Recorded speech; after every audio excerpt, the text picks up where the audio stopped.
All right, and good evening, everybody, and welcome to the virtual York kickoff. And this is actually our second virtual York where we're doing a large scale virtual York show like this. And we are so excited to be here and have you guys. And I know the week kickoff is going to be a great event, and tonight we have some great lineup and some special surprise guests as well.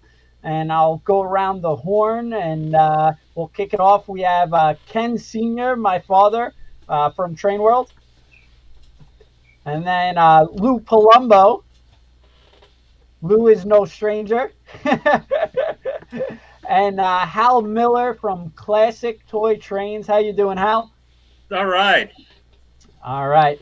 And I want to thank everyone for joining. Already, I see huge numbers. So I really appreciate everyone for joining us tonight. And we could get this ball rolling and kicked off. And we want to know where everyone's from. So give us a comment, see where you're watching from. Because I always find it interesting to see how far our outreach is. And we're already getting comments. Lou, the big Lou. So My everybody, fan club. yes, yes. And but let's kick it off to Lou Palumbo. Now, Lou, who are you, Lou? You're best-selling author, CT columnist, dealer, TCA El Capitan. You're pretty much like family to us. So who are you, Lou? Go. Let everyone in the world know you. We only have an hour. That's the thing. I can give you a little tidbits of my life, but basically, train wise, I have a large life led before trains, which we don't have to go into because it was another boring subject. But I had a lot of fun doing that too. But when I retired and during my working years, I established the Underground Railroad shop. In 1985, we opened up here, but I was collecting trains 10 years before that. And I started to retail trains in 85 with the Underground Railroad. But prior to that, I bought a lot of trains from Pete Bianco from Train World. And all those little New York ladies used to get on the phone with their accents. I'd buy that stuff, and they would give me good prices on post-war trains, and it was a good time. Yeah, Uh, yeah. but basically, the train business started, and it engulfed my life. After I retired in 2004, I did this full time. But prior to that, I was writing for. Tom McComas. He had an article in his Toy Train Review. I wrote for him articles because he saw me at York Show and we said you'd like to write some stuff because I would talk about things. And I started writing a called The Views from the Underground. And I used a insignia of a guy looking from underneath a manhole cover, two eyes looking out, and I said, at the underground, we know everything about trains. That was the reason why we had views from the underground. But basically, what it was is to write stories about the train collecting, what the hobby, what we did, and it went well until he stopped producing his written material and stayed with the video. And so I hooked up with Roger Karp and uh, hell, who was the other? Carl Carl, Carl or Neil. Neil Neil, Siglo. Neil. It was Neil Basuglock, who just recently passed away, by the way. And they asked me if I'd like to write a column in their magazine. I said, yeah, I'd like to do that. And they said, you think you could have 12 columns ready for a year, or 9 to 10, I think there was then. I said, yeah. He said, well, send me this was over the phone. He said, send me a copy of 10 different subjects and we'll see if we like them. I said, no, just get a piece of paper. I'll give you 10 right now. And I barked off 10 of subjects I'd like to write about. He said, the contract will be in the mail. And so I wrote a contract with them. It's funny, when I signed the contract, I said, you know, I would have worked for a lot less, and that's part of hardly anything because they don't pay anything anyhow. The fact that they said, well, we would have paid a lot more. I said, you rats. But the fact is, we developed a good relationship, and Roger's been my editor of all the stuff I come up with, and then we meet on a weekly basis, and we've really established a nice views from the underground has been a great thing to exchange ideas. And guys ask me a lot, how do you keep on coming up with this stuff? I don't know. It's just that that's all I think of. That something comes up and I write it. I get a yellow tablet. I write the thing down. You got to be 550 words. That's the hardest part about writing a column. A limited amount of time, especially to me. My dad said I was vaccinated with a phonograph needle, and that's what it. The fact is, that's hard to write a 500 a limited because you have to get the whole story told in a limited amount.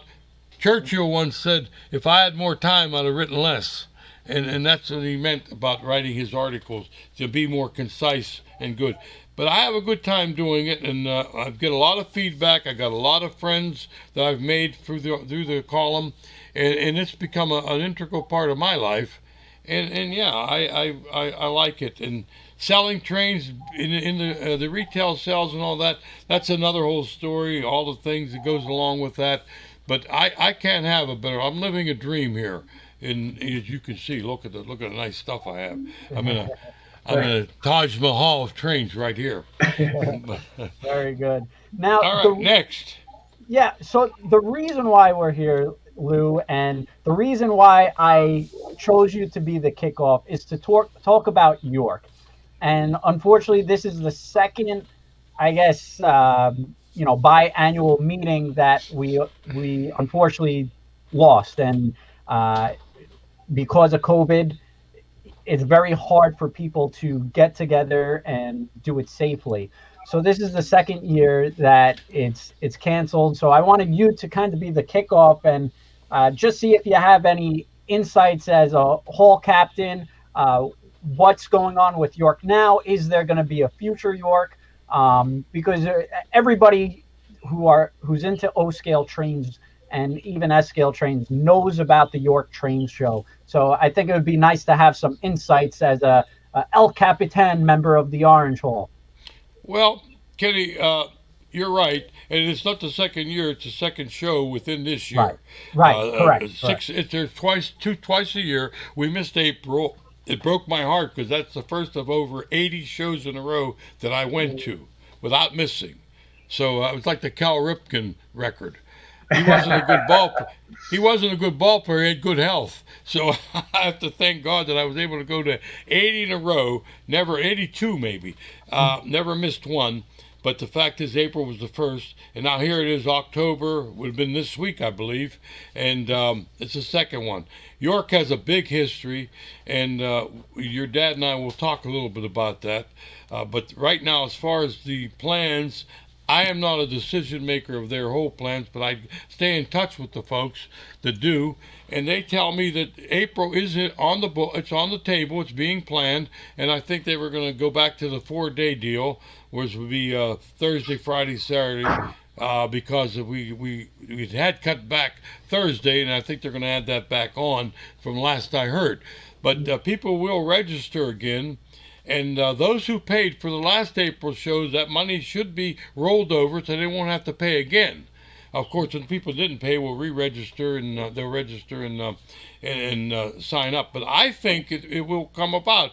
I think in 6 months we'll have this rotten pandemic done with. But I hope. I got my fingers crossed, and the plan is they're going to have it, and they're going to try to have it better than ever.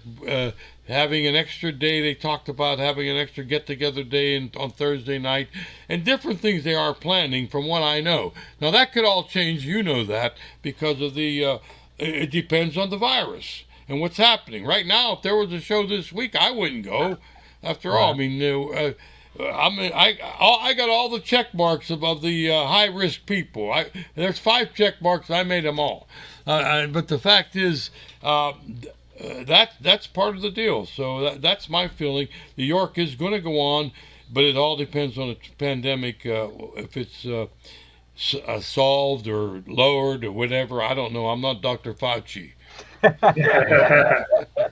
I like the man though. I do like him. Yeah. He's a good And old. thank goodness you're not. 'Cause he's That's a taking true a beating thing. this week. I like him. Don't worry about it. So York, we're all hoping next time around, hopefully COVID will be gone and we could all get back to York.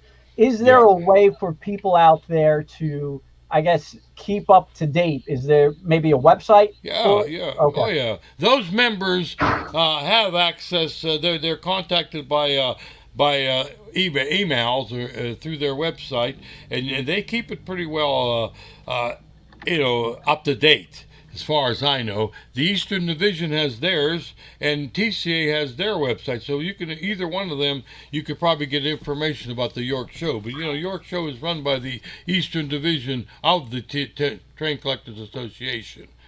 They have their own website. And we're just getting a live update from Jeff, who actually lives or is in York, Pennsylvania right now, saying they have closed the gates and shut down the York Expo Center for now. Nothing Yes. has happened since the pandemic. So hopefully, by the springtime, this all clears up and we could kind of get everything going back to normal again. And Yeah, uh, that's the other thing, Kenny. Even the last meet, they were planning on trying to have it, but York Fairgrounds said we're not opening anyhow, so you can't come in if you want to have a show. So Wow. they're first. They have to Oh. first settle their own adaptation to the pandemic because they got many other shows that go on in there. right. I don't think they miss a weekend. They have shows, so it's not only the TCA that's involved with the York Fairgrounds. Gotcha. And what do you think the future of York will be? Will it be the same, like nothing else has, nobody's missed a beat, or is business as usual, or do you think things will kind of change with York? I think the York has been changing anyhow. There's been a change, the change of people, the change of ideas, and there'll be some changes, I believe, as far as the actual the train the train hobby is going to change, and that'll change the York show. Whether they're going to let HO trains go in there, different types of agendas that's been talked about. I suppose there'll be some changes. I do. Gotcha. And do you think that the changes are the show's going to be better and greater than ever, and kind of they'll be able to grow, I guess, the hobby? It'll be as good as you can ever get for any train show in the country. Gotcha. Whatever any train show is, I'll put York up against any of them. Now they have other ones, but our train show is run well and it has a good bunch of people, and it's been a long time. It's been the granddaddy of train shows. But again, it'll be as good as what the hobby will be. Now, Anyway. now, Lou, we have some people in here who may have not been to York, or maybe just went to one hole at York and couldn't been through all the ground. Why should people come to York, and why is York such a good train show? Well, volume for one thing, and quality for another. You see the best of all trains there, and there's a lot of them. So, and there's seven or eight buildings filled with them, and a lot of good people selling them. So I think that is why that show is an invite and a way that people come. If you want to get a baptism in trains, this is the place to go. That's my Right. idea. Last year was my first one. Can you believe I had never actually met Lou Palumbo in my life? Really? Wow. Yeah. That's No, sad. last year was my first one. I've been to a That's lot of sad. train shows, and I was really, really impressed by York. Walking around the halls, I mean, my hands were kind of doing this when I saw some of the trains and stuff. There were a lot of things that if you want it, it's there, and the people are friendly, and everybody's doing the same thing. We're all looking for trains, so yeah, I think it's a fantastic show. You Yeah. came to the mecca of trains, You got it. and you saw the king. That's right. Al actually had a good statement. York is the Woodstock of toy trains, and Yeah. that's a good statement. Dad, do you have any input on why York over the years has been, kind of that culmination? And it's kind of like a cult if you think about it. Just everybody's got to go to York. It's that ritual. Um, Yeah, it's over the 40 years that I've been going there, it's evolved, it's changed, and working in the store 6, 7 days a week, I love going to York. It was like a vacation, and it was also like going to school because that's where you learn what people were interested in, what they would pay for something, what they would not pay for something, and we would always go with a shopping list of things we needed.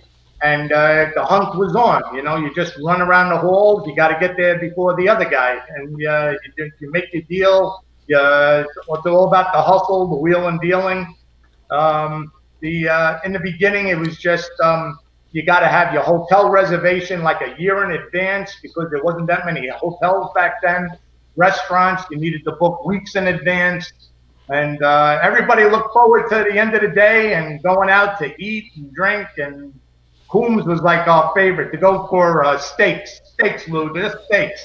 And The big prime rib, buddy. King cut, and it was so hard to finish that thing. And it was only like $16 for a king cut prime rib. It was like amazing. King cut. It was like a half a leg of beef. Yeah. And then over the years, York keeps changing, and they never allowed cell phones for the longest time, and then they had to allow it because everybody had a cell phone. They couldn't control it. They couldn't stop it. And videos, we kind of were the first ones to do the videos, and then they wouldn't let us do them inside the hall. So we had to do it outside in the parking lot. And then we had the Lionel guys, MPH guys, Bachman guys. And then sometimes it looked like we were the Weather Channel. It was windy, it was raining, and we were still doing the videos out there. But we got the point across where we had to do it indoors and take videos of the manufacturers, and we kept pushing the envelope. I think we did very good for the show and made it where people enjoy it a lot better. And the ones that can't go there, can't go to every show, we show it on video. We kind of this is what the manufacturers are showcasing brand new this time at this show. Good stuff this show. Yeah, it started small. It only was on Friday and Saturday. And usually Saturday, half a day, everybody was out there. So Friday was the big trading day. That's how it started. And there was only one hall, Blue Hall. Then it went on to the silver, and then and the red, the white. When I started, it was red, white, and blue. I wasn't there when this was the Blue Hall because that was back in the early 60s, the late 60s. In the meantime, when we went there on Thursday to get ready to set up, it used to be that everybody would go out to the side at Friday morning, and then they'd open the doors, and all the dealers would have to go in and set their trains up, then leave the hall, then go back in with all the members. No pre-dealing. They didn't allow anyone to deal ahead of the show time. And in order to circumvent that, guys would start going on Thursday. The Billy Budd Hotel is the all-day inn, and they would pull in the parking lot there and open their trunks, and everybody starts selling trains out of their trunks. And as the daylight would end, they would bring the trains inside the hotel and line them on their beds, and guys would walk up and down the hallway buying trains prior to the meet, and they'd go on the bed, and then they'd be all night long selling and buying trains. And that's how desperate people were then. Things have changed. And then there were bandit meets and other things started, and then they started going a whole week. They started setting up different shows in different other hotels and things, and they'd go from Monday all the way to Friday. So New York has changed, but it has been the mecca of toy train shows, in my eyes. There might be better ones, but I haven't seen them. And Lou, actually, Dachman Productions had a good question. I hear about the different color halls at York. Is there something separate each color sells, or why are they separated by each color? No. The fairgrounds gave them halls colors, names. It wasn't the train show. They were Yeah. named by the fairgrounds. They just Gotcha. named each building a certain color. Gotcha. We had nothing to do. In fact, the white hall is painted white. The blue one's painted blue. They were Gotcha. painted, but the orange hall is the newest one where I'm at, and that's a brand new building. It's big as a football field. Yeah. That's Yeah. the size of it. Yeah, Big as a Chris football actually field. had a good answer. Most of the manufacturers and dealers are in orange. Purple has something similar, and the rest of the halls are TCA members selling stuffs and layouts. That's true.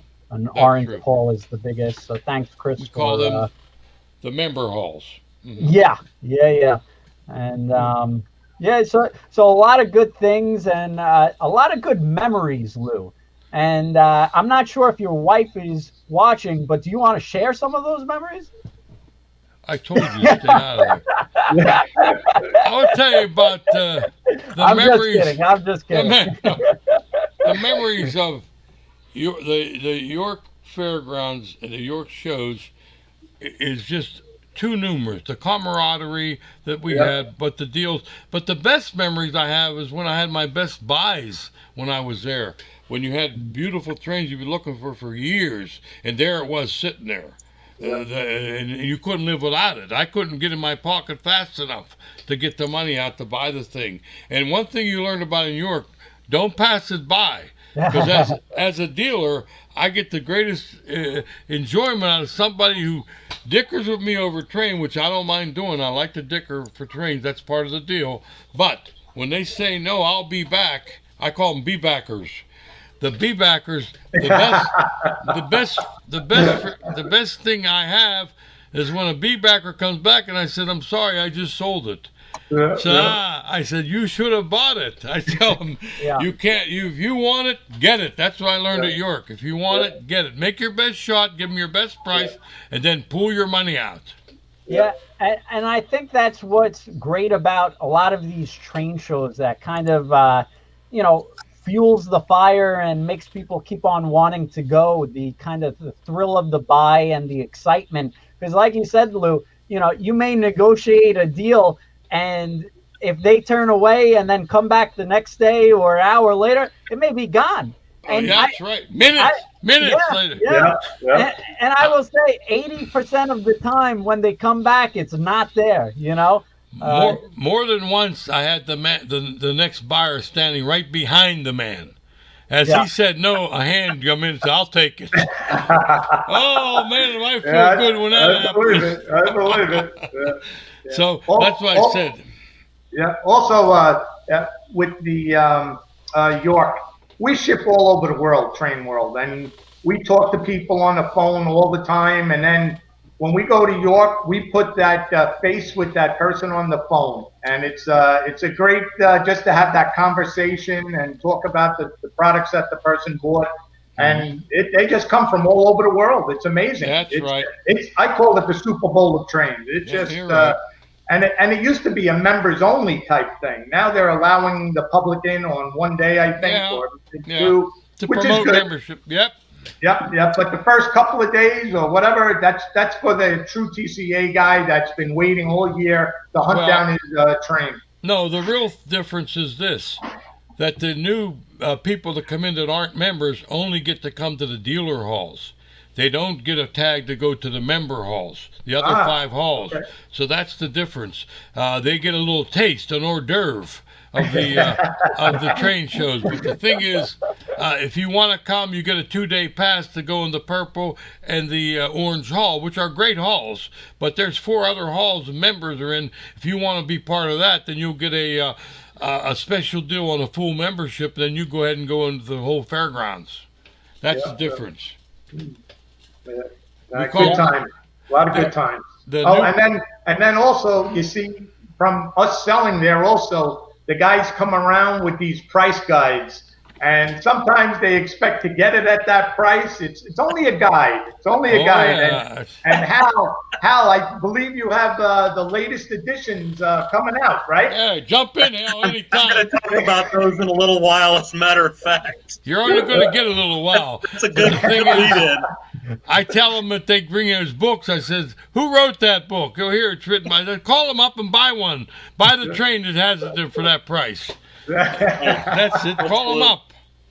When we were making this segment, I said, Lou, I want you to kick off the first night. He said, good, I'll talk about it the whole night just by myself. Well, sure, I could do an hour sitting down. And I am sitting down. By the way, I want to tell people before I forget, this Brooklyn train shirt I wore is in honor of the Dodgers. I've always been a lifetime Dodger fan. I started Brooklyn Dodgers. Now they moved to LA and I went with them. Most of the Brooklyn people gave them up at that point. But I stayed with the Dodgers, and tonight's the first day of the World Series. So we got to get this thing underway so I can go watch the series. The Dodgers are playing the Tampa Bay Buccaneers. No, that was at the Tampa Rays. They should play the football team, the Rays. And that's the World Series starting tonight. But that's why I have the Brooklyn shirt on. Brooklyn Dodgers. But you guys are from Brooklyn. Your dad. Yep. And before we get into that, Bob O'Rourke actually had a good question. How would you compare Amherst's show in January with York? And that's a good question. Listen, all train shows have their different caveats. Amherst is in Massachusetts, so a little further north.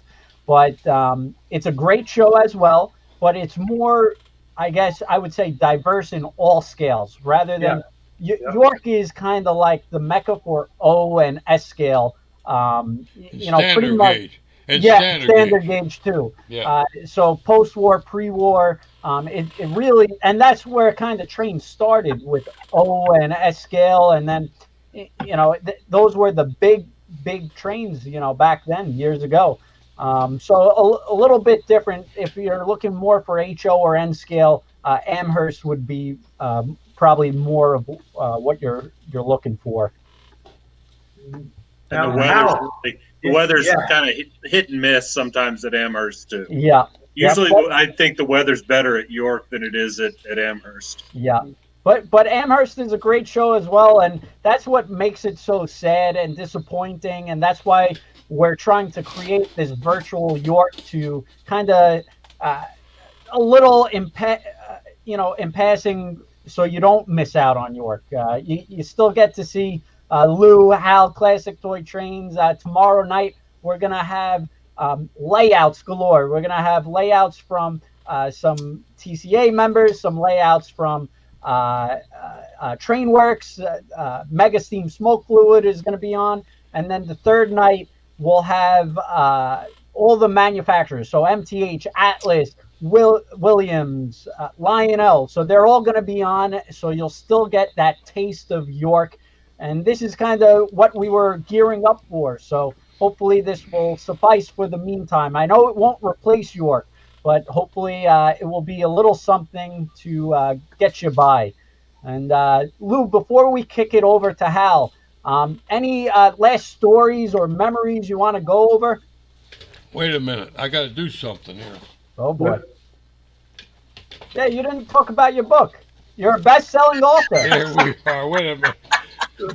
I got to promote. That's enough of all these other people. I got to get my stuff in. Back in the Day is the second book I wrote, and I never met a train I didn't like. Now, you can't see it good, but anyhow, these are great books. I'm going to tell you that right now. There's over 120 essays in them about trains, and also Back in the Day gives a little bit of growing up in the 50s. Anybody that doesn't have these books and professes to be a crane collector is missing the boat. Because this is all about my stories. Over the years, I've written in Classic Toy Trains, most of them. There's some added in, but it's a collector value that you can have at your hand to go and reread. One fella this year, and this is the truth, said he made note that when he dies, he wants my book put in a coffin with him. The one. So Well- that's how much he likes the book. He wore one out. I sold him another book. Well, Lou, Sparky 107, he's actually a great person. He always chimes in on a lot of these virtual events. He wants to know when you're going to be doing a signing for your book. I was just getting to that. I was going to get that. At York, I sit on the corner, where I hold court. Yep. And it's always a mob of people around me. We're talking, and I bring my books and I sign them there. However, I know that people can't get them there because they can't break through the crowd. There's such a crowd there. There is. And you can get one by going to my website, and you can send to my store, and we'll mail you one. Or you could buy one from Amazon. I had a guy the other day bought one from Amazon. He sent it to me, and I signed it. But if you just call me at the store, and I'll send you one out signed, it's easy enough. And you look at my website; it's on there. Just look up Lou Palumbo Underground Railroad, and I'm all over the place there. And you'll get my address and things to send.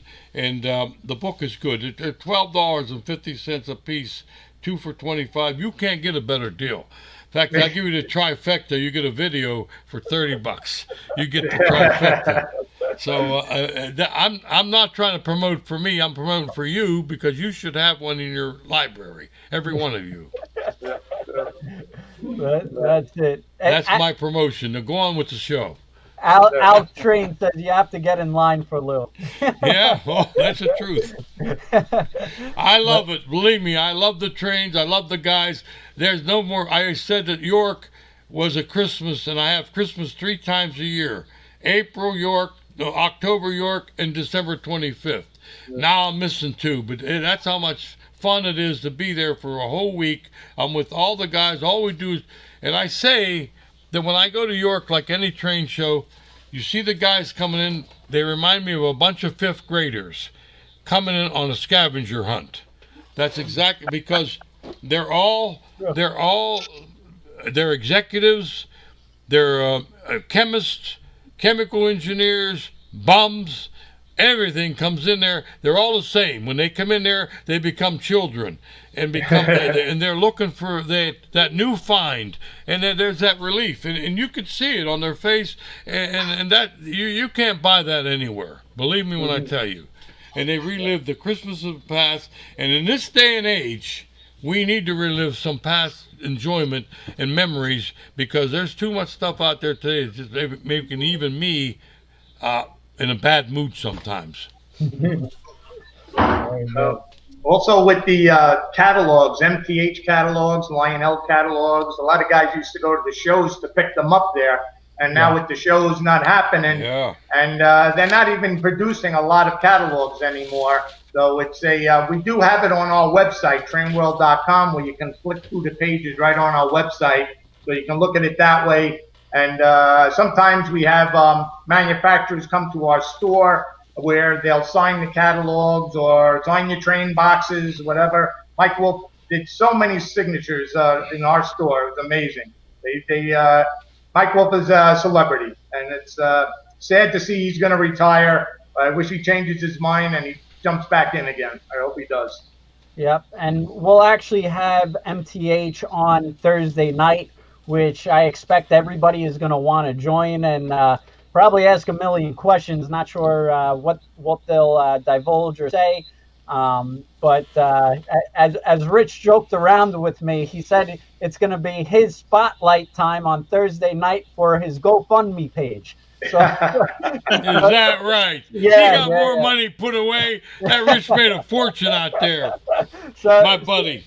So Rich and Andy Edelman will join us, and they'll go over some upcoming MTH products for next year. And unfortunately, quite honestly, this may be the last York for MTH, which is really sad to say.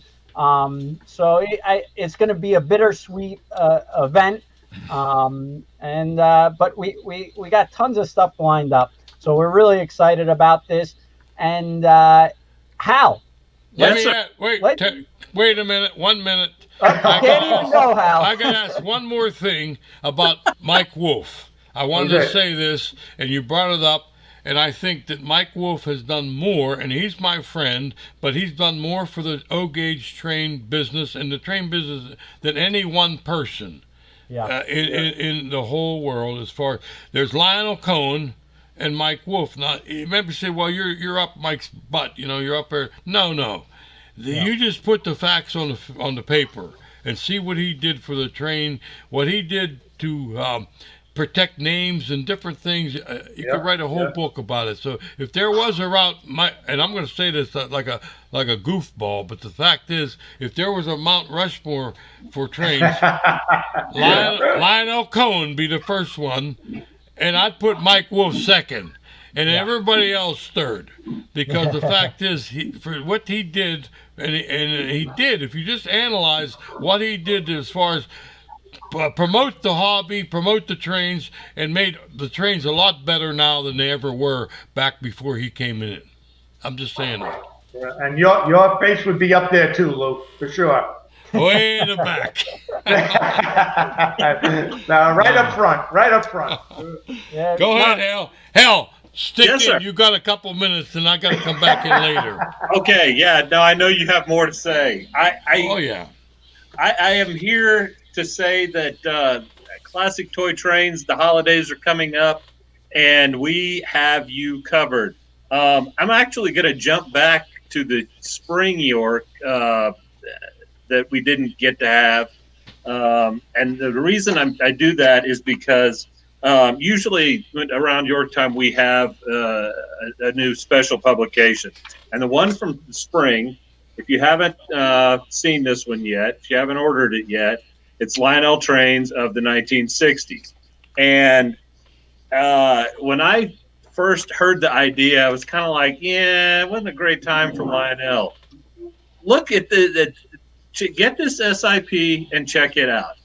There were a lot of cool things going on at Lionel in the 1960s. It was a time of great turmoil in the world, really, in the United States for sure. And tastes were changing as far as toys go, but Lionel was still in there pitching. They were innovating. They were putting out the space toys. They were putting out the missiles. They were making a lot of cars that worked, that did things, and we capture a lot of it in this. I mean, you can see, missile cars and stuff like that. Virginian Fairbanks Morse units. It's just a fantastic SIP, and Roger Karp, of course, has put his heart and soul into all of it, and it is just, there's great pictures in it.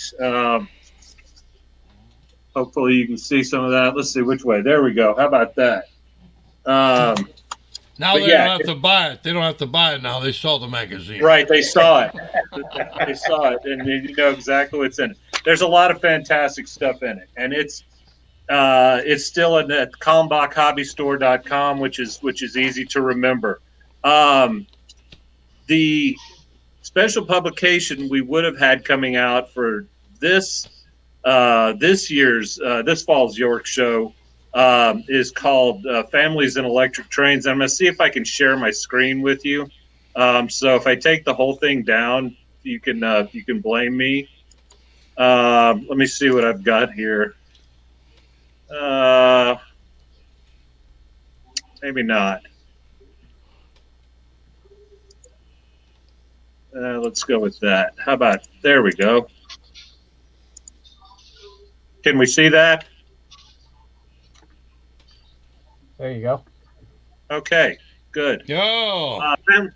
Families in Electric Trains. This is, of course, about the traditions that, and I'm gonna take that down now. The traditions that people have built up around electric trains over the years, and it showcases not only families who have had O-gauge and S-gauge trains over the years, but hobby stores, that have passed through families, and many of them well known to people in the hobby. you're gonna. This is one of those special publications that you're going to be able to relate to a lot of the stories. It's a good one to sit by the fire at night and read. Again, Roger has put fantastic work into it. It's 100 pages. It's a spectacular read. It'll take you a while to get through it, and that will be out around Thanksgiving. But you can order it now from KalmbachHobbyStore.com. All right. So the next thing we have, since Ken Senior already kind of plugged it for us, we have the new pocket price guides of Lionel and American Flyer. And, you know, it was funny. You talked about, hey, I want the price in the book. One of the things that they've tried to do with these this year is they have had to use some field correspondence to get some of the data on the prices. And so hopefully the prices are more what I would call real world pricing. They're more in line with probably what's out there. You know, I'm sure there will be people who try to get you down on the price because they saw it somewhere else. But you know, here's the new pocket price guides, and these are good for Christmas giving or giving to yourself for the holidays. And one other thing we have. Yeah, Hal, before you go into the other thing, I use those price guides all the time. When a person calls me up and they got a collection for sale, and they give me a list of numbers, I can't remember what every number is. I go right to the book and I see exactly what it is. And so it's a great reference for me. I use it all the time. Fantastic. And I think, Kenny, you know, if you I sell them a book. At least one copy. Hey, Ken, I sell them a book. I don't read. If you want to here, buy a book. That's right. No free lunches here. Absolutely not. The next thing I have is the Classic Toy Trains 5-year collection, and this covers 2014 to 2019. And not only do you get all the issues of Classic Toy Trains from 2014 to 2019, but you also get 5 different special publications, most of which you cannot get in print anymore. They're not even in backstock. They're gone, including electric trains, small and mid-sized track plans, Lionel trains, best layouts and store displays, Lionel trains accessories, and Lionel showroom layouts. And you can see that there's the special publications that are contained within this. So it's really a fantastic thing to have. And I know we had some issues in the past with the DVD kind of getting obsolete because of the operating system of computers. These are done a little bit differently. The magazines are in PDF format, so they should work for some time to come. You'll be able to print them out, do whatever you like, look through them. They're searchable. It's really a fantastic thing, and I use this for desk reference. It's when I need to find something. It's there. It's easy to find, and it's fun just to sit down at your computer, throw this in the DVD-ROM, and just look through back issues. It's really spectacular. The other thing I want to talk about, and I don't have a visual prop for this, but you'll have to remember the website called trains.com, and that is a brand new website that the Kalmbach Media is developing. It is all things trains, including toy trains. We'll also have model trains. We'll have prototype trains. All the magazines and all the brands that Kalmbach publishes, including Classic Toy Trains, Model Railroader, Garden Railways will be on there, and Classic Trains will be represented. Now, you'll be able to get the content you want. For instance, if you like toy trains and you're not crazy about HO scale trains, there are preferences you'd be able to set. And Soon. Go ahead. No, go ahead. Yeah. And you'll be able to get Toy Train content served to you. There will also be different things, magazine archives on there, and a lot of fabulous content that you're not going to be able to get in the magazine. It's going to be its own subscription service. You'll be able to, at least the idea is right now, you'll be able to subscribe to just the brand that you want. So if you just wanted classic toy trains, you'd be able to subscribe to that, or you'd be able to subscribe, if you like all trains, to everything that's on the website. And the content is going to be video, and it's going to be pictures, and it's going to be text, and it's going to be events. And that is going to be launching later this fall, probably in the next 60 days or so. So we're real excited about it. We've been building up content. If you've ever heard of Model Railroad or Video Plus, it's that on a bigger scale. So there's going to be a lot of fun things to do, and a lot of personalities to see and interact with. That's great. Is he done? A lot of good stuff. The first time I've heard that today. No, he's doing a good job out there. That's my man. He's my editor of my magazine. That's why I'm scorching him a little bit. We love having Lou in the magazine every month. Yep, Really that's good. And I just want to thank you, Hal, for going over those points, and we appreciate you coming on. And it was a surprise. It was like last-minute scramble, so we were glad to put this all together. And Lou was more than happy to cut his time in half for you. And thank you for having us. And I'm sorry, Lou. I'll let you get in my ear the next time for another hour. How about that? Buy me dinner. Hey, there you go. Thank you. And we had a couple of questions before we end our segment that maybe we could discuss. Wigwag actually had a good question. Can the group address the impact and future of the tin plate line? And unfortunately, MTH is kind of up in the air. He did a lot of remakes of the old Lionel products. So quite honestly, I don't think anybody knows right now.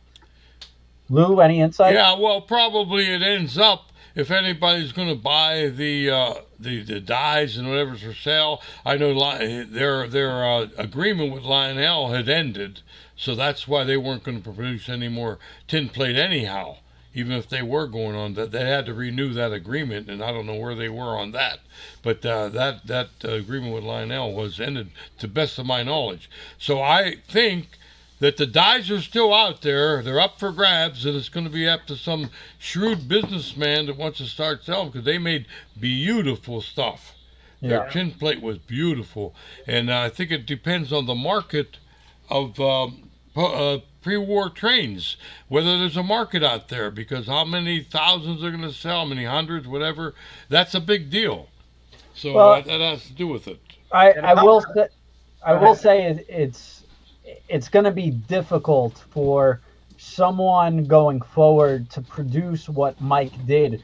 And quite honestly, I don't think a lot of people know, how devastating of a blow this will be for the hobby.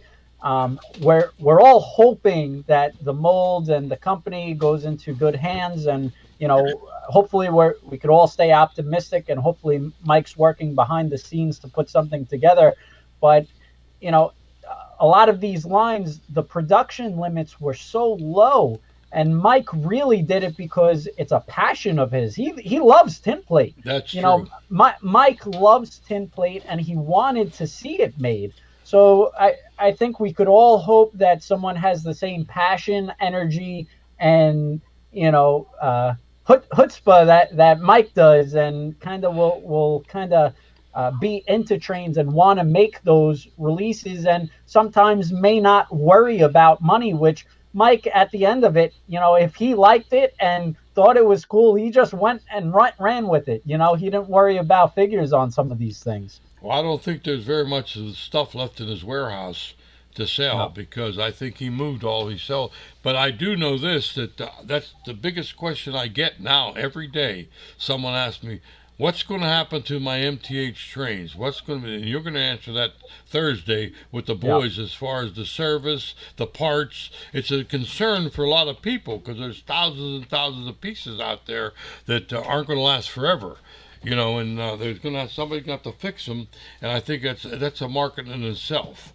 So that's a concern, and a lot of people are also concerned about, what's going to happen to the value of my trains? I said, wait a minute. Why did you buy that train? Did you buy it to make money or to enjoy it? Because first of all, you bought an item that you bought and you enjoyed, you have. These aren't stocks that we buy in a stock market. These are toys that we buy to collect and use. So I think that no matter what, the trains that are there, they're going to be there. And the intrinsic value producing that steam engine is always going to be there. If somebody's going to produce another one like it, it's going to cost them a lot of money to do that. So your value of your MTH train is going to still hold its own in its intrinsic value. Listen to me, these big words. I don't know what that means, but I think I'm gonna have to pay you more if you don't stop that. I know, I do. But the fact is, I think that the people that own the MTH trains, and then I also find people going out buying MTH trains, thinking it's going to be rare and they're going to have something. See, they take it all the wrong way. These are toys to be enjoyed, not stocks and gold, and buy stock markets if you want to invest. The trains are to be used to have fun, and that's what I think. So I that's my feeling on it. But I may be wrong, but not often. Yeah, hardly ever.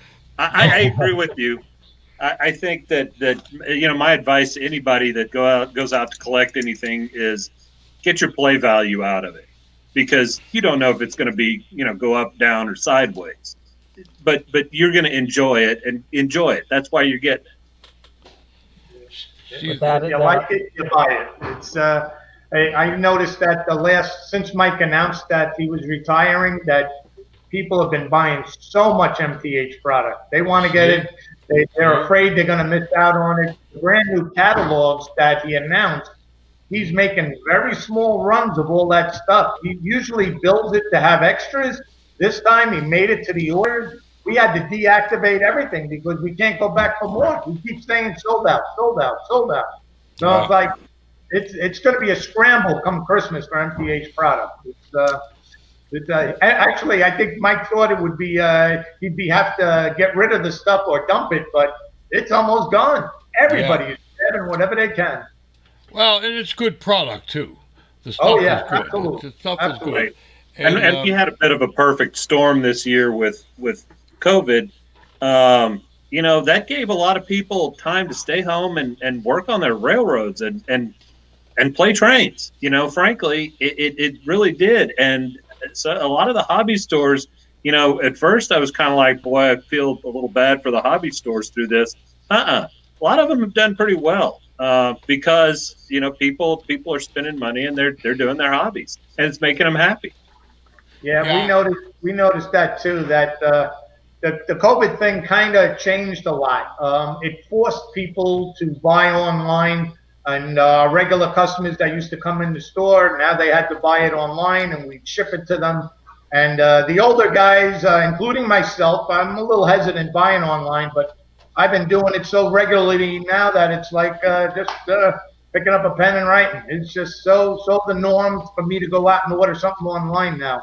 And a lot of these guys that the shows are still closed, they can't go to the show to buy their stuff. They're going on eBay, they're going to the auctions, they're going to trainworld.com, and business has just been booming in our industry.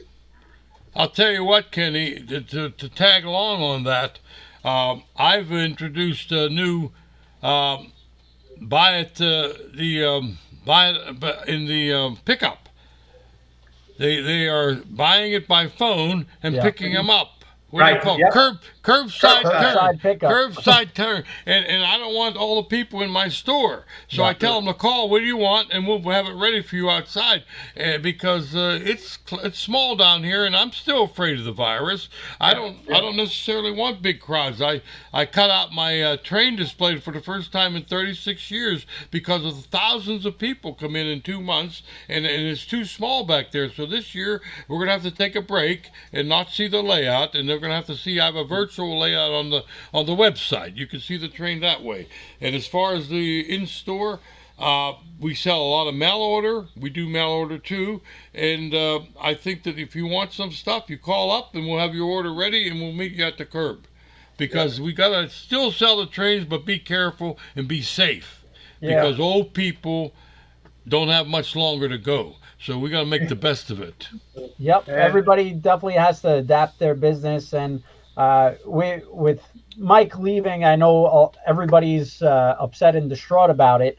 However, I will say that leaves a lot of opportunity for Williams, Lionel, Atlas, all these other great manufacturers to step up and to make products, which we can only hope that they will. And, Mike obviously has big shoes to fill and he could never be replaced, but I'm sure that many of these manufacturers will continue the tradition and keep on making some great O-scale product for everyone out there. And don't fret, there will hopefully be another York when COVID kind of disappears and goes away. And hopefully this gave some a little enjoyment between all this craziness going on right now. So we appreciate everyone for joining us tonight. Tomorrow night, we're going to have the layout extravaganza. We'll have some beautiful layouts, some unbelievable TCA member layouts. They're going to give you a walking tour, the trains running, everything. Trainworks displaying their layouts. We'll also have Jeb Kriegel from Megasteam talking about the smoke fluid, a nice video montage. And then Thursday night will be the grand finale. We'll have Atlas, Lionel, Williams, MTH, and Angela Trotta-Thomas all come on, talk about some great product. So we hope you don't miss the product that you would have seen this York. We're trying to bring it virtually to your homes and in your living rooms, bedrooms, wherever you're watching us. And we really appreciate everyone for joining us and listening to us. We know Lou had a lot to say tonight, and he probably could have gone for an extra 5 hours, but we're going to try. I got to step in 1 minute. Don't go wrapping it up. Surprised he stopped. Really? Don't worry. Let me just get off my finale, and I'll let you get in a couple of more words. All right, because I'm going to do something. Go ahead. Okay, no problem. But so Wednesday night, Thursday night, another back-to-back great episodes, all starting at 6 p.m. Eastern time. And again, this is just temporarily. Hopefully, next quarter or biannual, we'll be able to kick off and get back going with York, and we could keep the tradition going. So thank you, everyone. You can shop online at trainworld.com. We do have some O-scale specials right now going on, and so if you go to our Train World website, we got a bunch of O-scale and S-scale specials going on right now. But I want to thank Hal Miller from Classic Toy Trains and Lou Palumbo, the El Capitan, best-selling author, train dealer, the all-in-one man who wears many feathers, and my father, Ken Sr., for coming on. He actually turned on the light, so it doesn't look like he's in the dark right now. I didn't realize the sun went down. You finally paid the electric bill. That's it. And I gotta say one thing, Ken. I'm very proud of you, and you have a passion for this industry and the things you do for the whole industry, not just for Train World. You do for the whole industry, and I'm very proud of you. Thank you very much, Ken. Thank you. I appreciate that. And thank you for having us on last minute. Appreciate that too. No problem, Hal. Anytime. And Lou, you get your extra half-hour segment, right? It starts now. I want to introduce my associate producer. And that's my boy Josh Urban. He did the technical production here. And then I want to thank Kenny Jr. for the fine production that he does all the time. I want to echo what you said, Kenny, because you're lucky to have a son like that. And I do think he does a nice for the job, and I loved him since he was a kid. Now he's a grown man, and he's doing a hell of a job. And I thank them, and I thank everybody out there. Give a shout out to my other people, Phil Sinceri and Mike Danucci, and what the hell's his name? Oh, I never forget what's his name. Jesse Croce. There are guys that hang around my shop, and I told them I'd mention them. So you guys, I got to do. That's Lou, you know that. So I want to say goodbye to everybody, and I'll see you at York again, or stop by the shop if we're not on curbside. If you are, just make a call, and I'll bring something out to you. That's great. Have fun with trains. And I will say, it only took Lou a couple of times this year to get him up and running, but he looks very professional with his new webcam, new microphone, new headset. So for those of you who are afraid of the computer, afraid of online shopping, or afraid to join this virtual York, or to join us on YouTube or Facebook, Lou is living proof that you could do it. That's if you have a good young guy to help you out. That's it. So thank you everyone for joining us so much. We really appreciate it. And we'll see you tomorrow night, 6 p.m. Eastern. Thank you so much for joining, and we'll see you soon.